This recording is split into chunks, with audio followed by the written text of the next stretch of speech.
E aí, galera, tudo bem? Mais um Papo Política. Hoje é quinta-feira, 3 horas da tarde. Estamos aqui, eu e o professor Emerson Barros de Aguiar, no canal Dose Dupla, para bater um papinho com vocês. O tema de hoje reflete um problema que vem se desenvolvendo no Brasil há bastante tempo. Tem a ver com a nossa autonomia energética. Qual é o título do programa de hoje? Elite bananeira não quer refinaria. E aí, Emerson? Conta essa história para a gente. Lula, heroicamente, conseguiu reabilitar, né, e ampliar a refinaria de Abreu e Lima, que fica aqui no estado de Pernambuco. E a elite bananeira brasileira, que é uma elite agrária, né, é uma elite que gostaria que nós estivéssemos ainda fazendo escravos e as pessoas, né, plantando banana, plantando macaxeira, plantando cana-de-açúcar para exportação, porque esse é o modelo que a elite brasileira gosta. Eles não gostam de industrialização, não, porque em vez de indústria, eles preferem investir o dinheiro na ciranda financeira, no mercado financeiro. Eles são, sobretudo investidores, são investidores, não, especuladores. Né? E eles gostam do modelo agrário, né? Porque o modelo agrário é um modelo que dá um lucro radical, que deixa muita fome, muita miséria, não desenvolve o país, mas desenvolve os bolsos dele. Né? Não gostam de industrialização, porque existe uma legislação trabalhista, eles colocam toda a culpa nela, eles têm que trabalhar, né? Eles têm que movimentar o dinheiro, têm que investir, têm que criar. Eles gostam da riqueza sem a mediação dos processos de produção e de circulação de bens. Eles gostam do dinheiro direto, gostam dos juros, né? E como Lula ele é um desenvolvimentista, ele aposta no desenvolvimento do país e ele sabe que o nosso petróleo, para que seja lucrativo, para que os dividendos desse petróleo retornem efetivamente para o país, nós devemos ser capazes de refinar esse petróleo, professor Garcia. E essa capacidade de refino ela foi desmontada desde o governo Temer e destruída praticamente durante o governo Bolsonaro. Isso faz com que o país ele fique desprotegido, ele se torne um mero exportador de commodity, que é o petróleo, sem beneficiar esse petróleo, que é o que é mais interessante, né, dentro da indústria petroquímica. E a elite bananeira, que controla a grande mídia, revoltada, está criticando duramente o governo Lula porque ele está retomando o refino de petróleo nacional, professor Garcia. Então, a elite ressentida quer que a gente continue plantando e vendendo banana.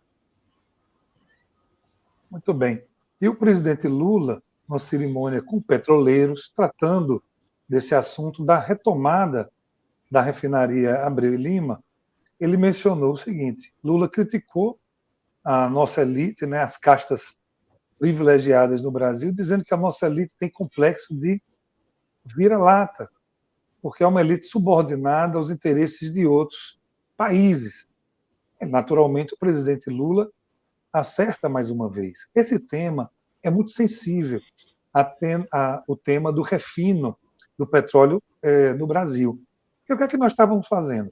A gente pegava, exportava o petróleo, já tínhamos levado uma bomba porque o pré-sal foi objeto de um ataque levado adiante por empresas multinacionais, e a gente estava levando pancada 2 vezes, porque o Brasil exportava petróleo e tinha que importar a gasolina, o petróleo refinado. Então, o presidente Lula tem razão em apontar que a nossa elite, que as nossas castas privilegiadas, têm complexo de vira-lata, porque elas têm mesmo.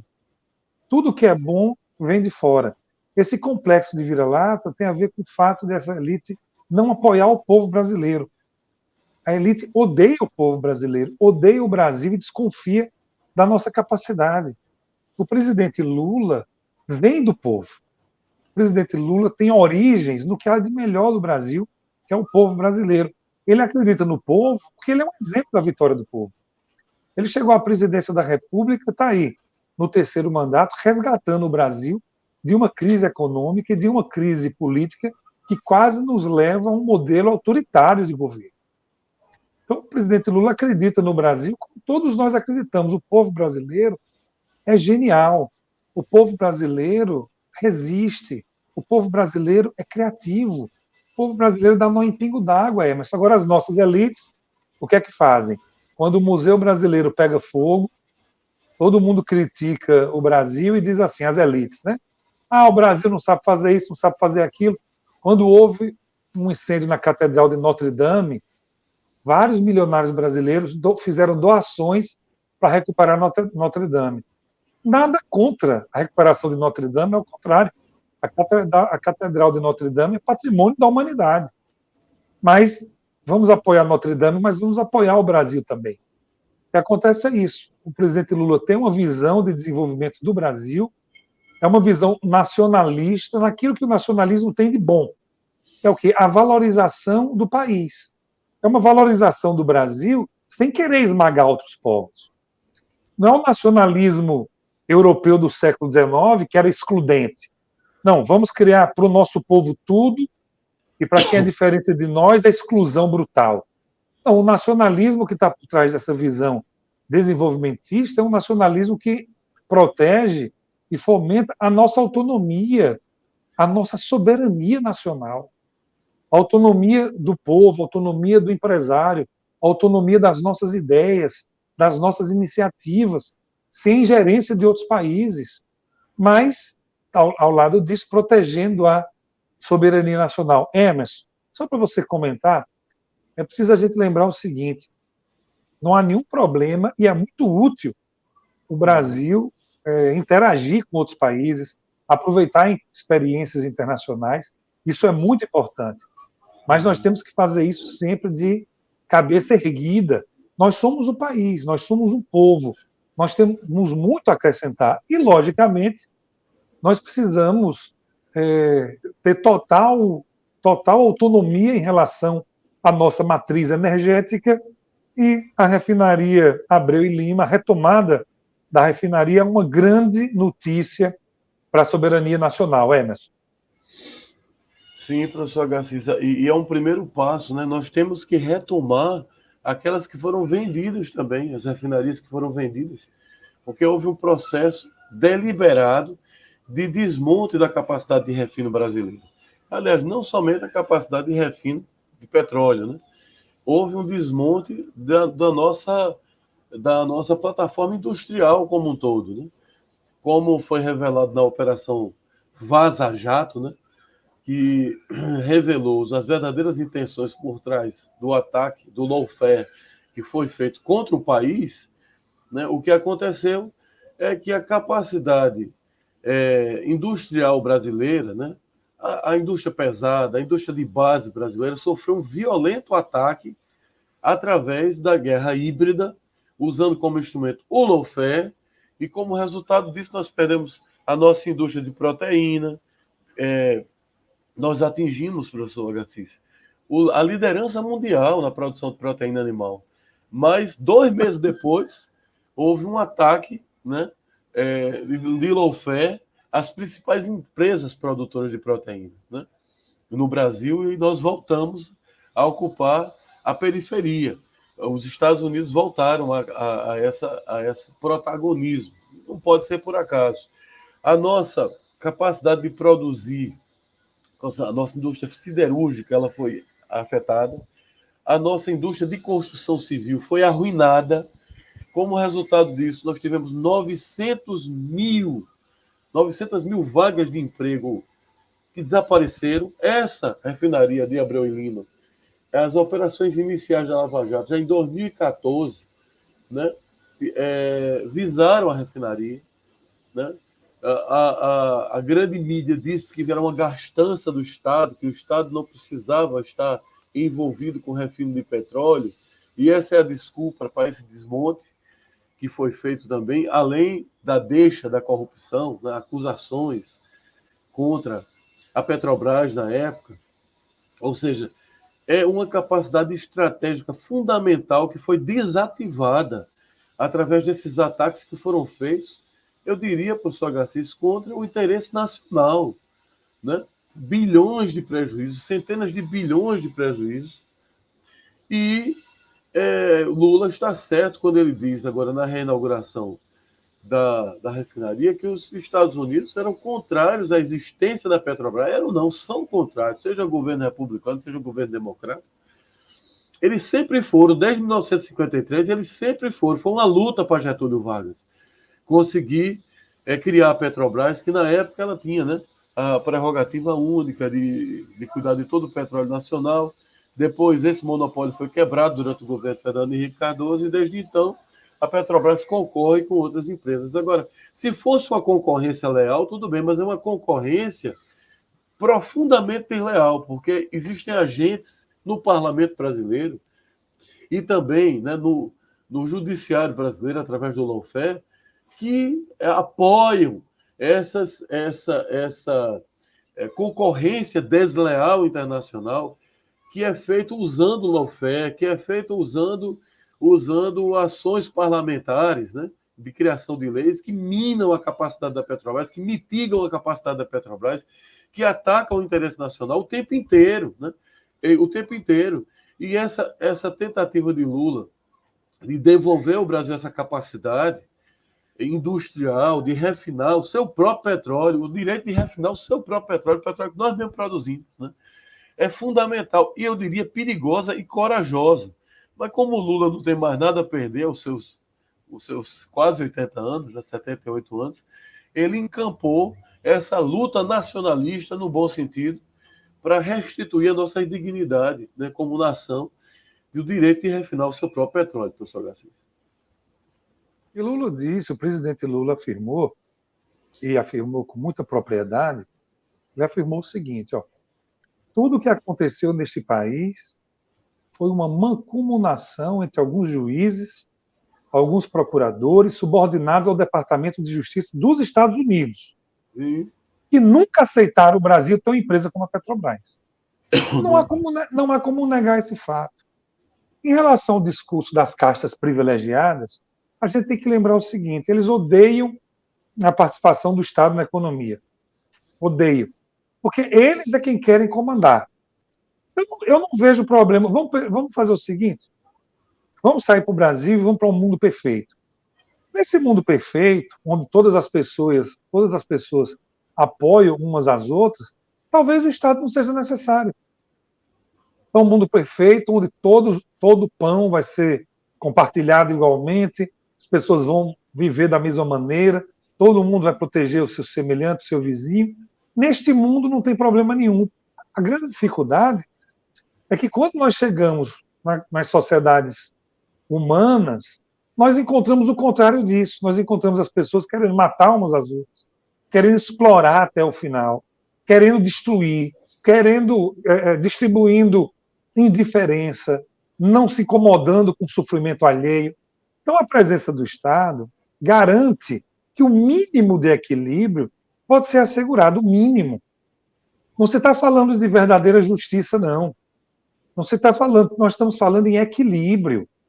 E foi a presença do Estado para essa elite burra, que é a elite brasileira, iletrada, uma elite egoísta, tosca.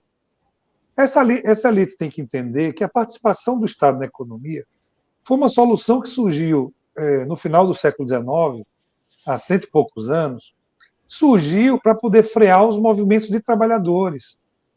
Então você tinha na Europa uma profusão de movimentos que reivindicavam, que não aceitavam a exploração, a ultraexploração, a exploração brutal, e um dos caminhos para impedir a instabilidade social baseada na violência e na inconformidade desses grupos sociais foi trazer o Estado para dentro da equação, para o Estado distribuir prestações sociais e, através dessas prestações sociais, as pessoas conseguirem obter o mínimo. Foi isso que se buscou.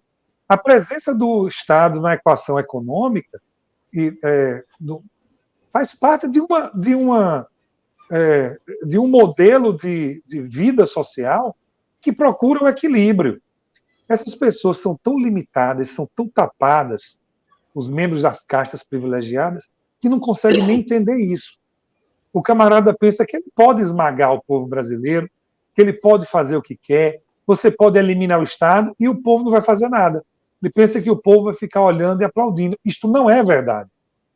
Isto nunca aconteceu em nenhum lugar. É verdade sim, que existe um espaço de tolerância por parte das pessoas bastante grande, inclusive, mas a partir de um determinado momento, a partir de quando a gente ultrapassa certo limite, essas pessoas reagem. A Argentina de Milei está aí. Milei está enfrentando uma greve geral, deflagrada ontem, está enfrentando uma greve geral, porque os argentinos não estão curtindo a ideia de você retirar totalmente o Estado de um dia para o outro e deixar as castas privilegiadas argentinas tomarem as decisões. E essas castas, Emerson, vão destruir o povo, pelo menos pretendem destruir o povo.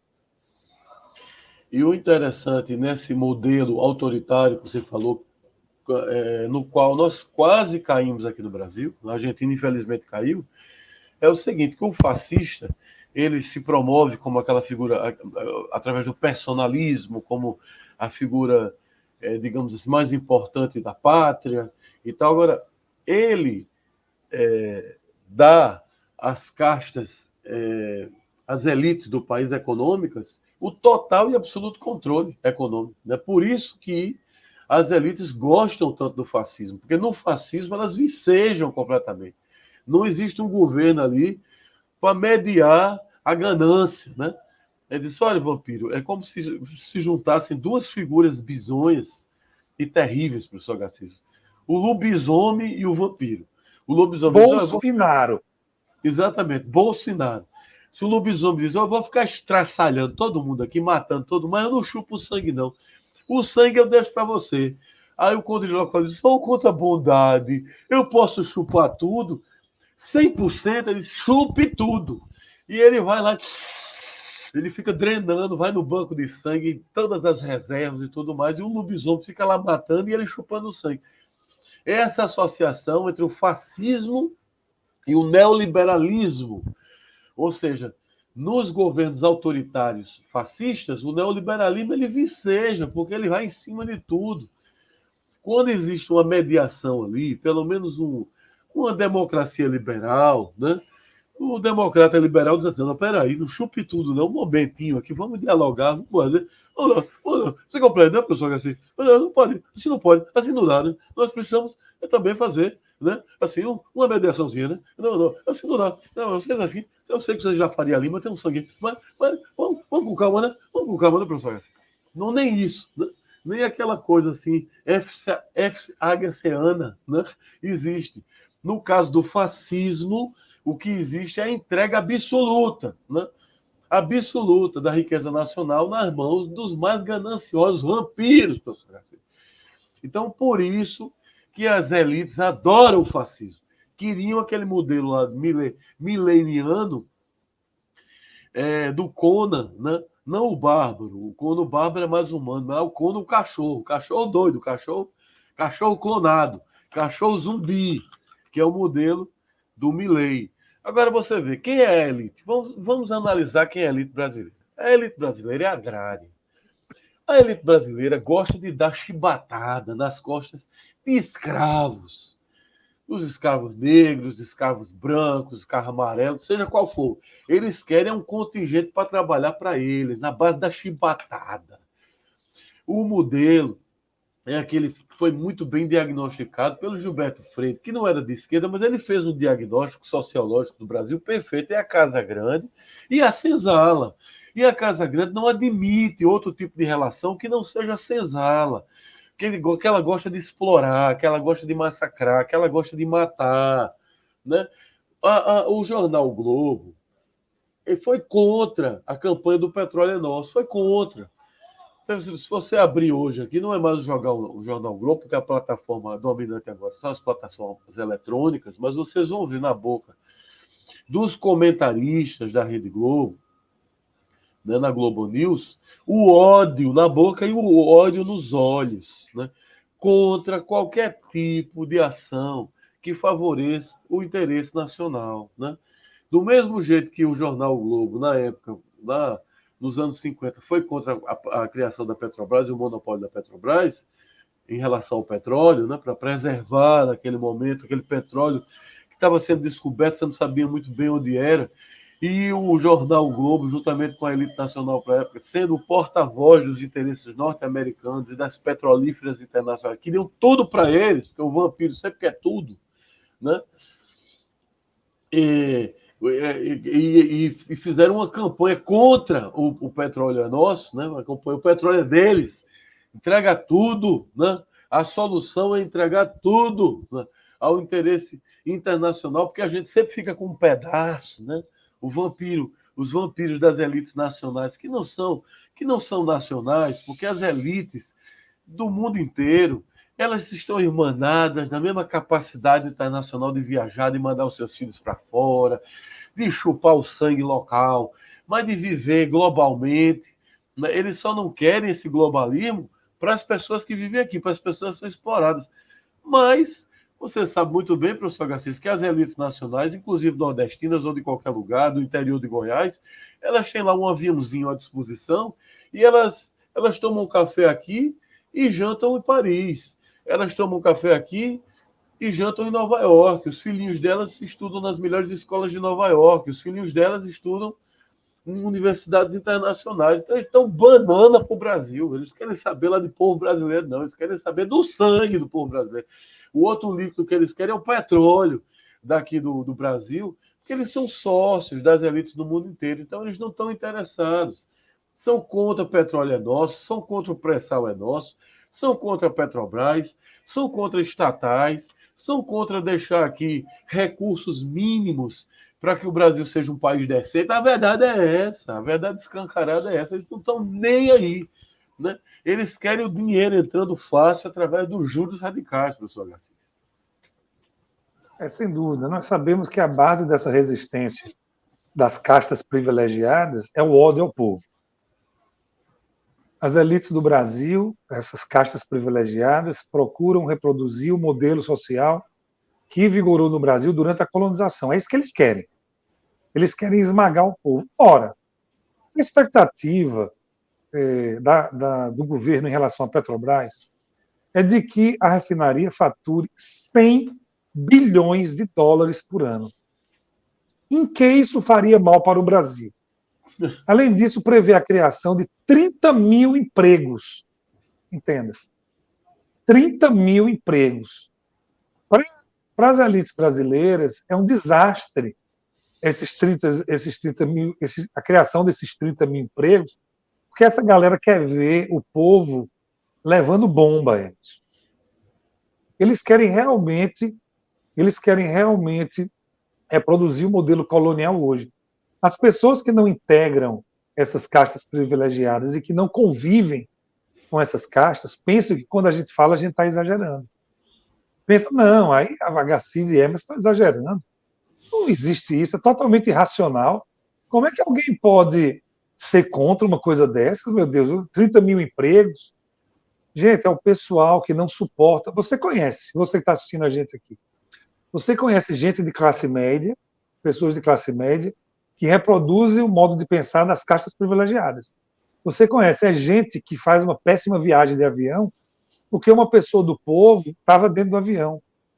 Porque tem um agricultor, porque tem uma empregada doméstica, porque tem um pequeno empresário, um pequeno comerciante dentro do avião. Essas pessoas vão voltar a voar, porque o governo brasileiro está implantando aí um programa para baratear as passagens aéreas, ao mesmo tempo que permite que as pessoas mais humildes possam viajar, também fortalece o setor aéreo. Inclusive, a gente já tratou disso em outra oportunidade. O ódio da classe média e das castas privilegiadas vai ser brutal, porque eles não suportam dividir o mesmo espaço com o povo brasileiro. E o povo brasileiro é que é a alma do Brasil. Não são essas castas privilegiadas.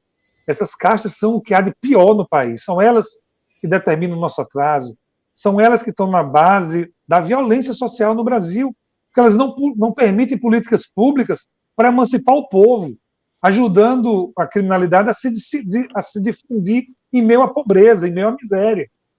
Esse pessoal é que atrasa o país. Então, eu acho que o governo brasileiro agiu muito bem na recuperação da refinaria Abreu e Lima, e o presidente Lula, naturalmente, que conhece essa canalha, definiu de forma adequada, definiu as nossas elites como uma elite absolutamente vira-lata. Aplaude tudo que vem de fora.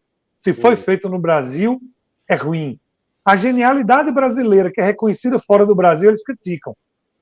Você que está assistindo a gente, o programa Bolsa Família é um programa que surge no Brasil, a partir da administração do PT no sul do Brasil, no estado do Rio Grande do Sul. Nasceu de uma dissertação de mestrado aliás, perdão, desculpa, no Bolsa Família não. O orçamento participativo, o exemplo era esse. O orçamento participativo que surgiu no sul do Brasil, nos anos 90, ele é copiado no mundo inteiro. É modelo de política pública que é copiado na Europa. E a galera aqui acha ruim porque foi inventado no Brasil. Aí sim, o Bolsa Família é considerado fora do Brasil como a política pública de distribuição de renda mais bem sucedida da história da humanidade. Isso. Mas aqui no Brasil a galera critica. Critica não é porque o Bolsa Família é bom, porque o Bolsa Família é ruim, não. Critica porque a galera odeia o povo. É aquela tese que você já sabe. Agora com o Bolsa Família, ninguém mais quer trabalhar, o camarada só quer tomar cachaça. Irmão, pague o devido. Porque antes o camarada escravizava o trabalhador. Dizia, não, eu vou lhe pagar R$10 para você trabalhar aqui o dia todo de sol a sol. Começa às 6 da manhã até 6 da tarde. O camarada não tinha alternativa, recebia esses R$10. Aí o contratante diz, é absurdo, agora ninguém mais quer trabalhar. Eu pergunto, tu quer trabalhar de 6 da manhã às 6 da noite para ganhar R$10, arrancando toco no mato? Não, ora, ninguém quer. Agora pague R$100. Pague R$100 por dia que você vai ver. O camarada vai vir com toda a satisfação trabalhar, porque você está dignificando o trabalho de alguma maneira. Então, essa é a elite brasileira, é a elite do rancor, é a elite do ódio. É por isso que eu chamo de as castas privilegiadas. É uma canalha. E são esses canalhas, que são contra a retomada da refinaria Abreu e Lima, são contra a emancipação do povo brasileiro, são contra o Brasil, Emerson. Sem dúvida, professor. Eu me lembro de duas cenas que eu vou reproduzir aqui. Houve uma época que eu viajava muito de avião a trabalho e para participar de projetos e tal. E eu me lembro de uma cena. Uma vez o avião pousou ali em Maceió, que é uma cidade sintomática, num estado sintomático, onde existe uma elite nordestina, né? que é muito ressentida contra o povo. E eu vi que é uma senhorinha já de idade, com sua melhor roupa. Uma senhorinha, você vê que modesta, e chorando, professor Garcês, porque era a primeira vez na vida que ela viajava de avião, e ela estava emocionada com aquilo. E eu me lembro do comentário da esposa de um rico comediante brasileiro, revoltada, né? Esse comentário viralizou, que ela estava indignada, estava com ódio, porque aquelas classes populares finalmente tinham chegado à sua condição de viajar. Então ela estava com ódio, ela demonstrava nojo, porque aquelas pessoas que ela considerava etnicamente impróprias de estarem ali frequentando aquelas instalações, ela disse, agora, eu me lembro do comentário na época, como é que chama? Aeroporto virou rodoviária. Esse foi o comentário que viralizou. Então, uma demonstração do ódio que esse pessoal tem sempre pelo povo, professor Garcia. Corroborando com o que você estava dizendo. Na época eu fiz até uma postagem no Twitter dizendo assim, a classe média, que antes criticava o povo no aeroporto, agora está encontrando o povo na rodoviária, que a classe média quebrou geral durante o governo Bolsonaro. Emerson, chegamos ao final de mais um programa A Política. Eu quero agradecer a presença de todo mundo que está apoiando esse projeto. Nós estamos no início, estamos começando devagarzinho, estão apoiando o projeto. Nunca se esqueçam, é importante no Brasil bater papo, conversar, dialogar, fazer política. Só dialogando e atuando em conjunto, coletivamente, a gente tem condições de garantir um espaço público verdadeiramente emancipatório. É isso aí. Pessoal, até a próxima quinta-feira, às 15 horas, com mais um programa para política. Valeu, gente.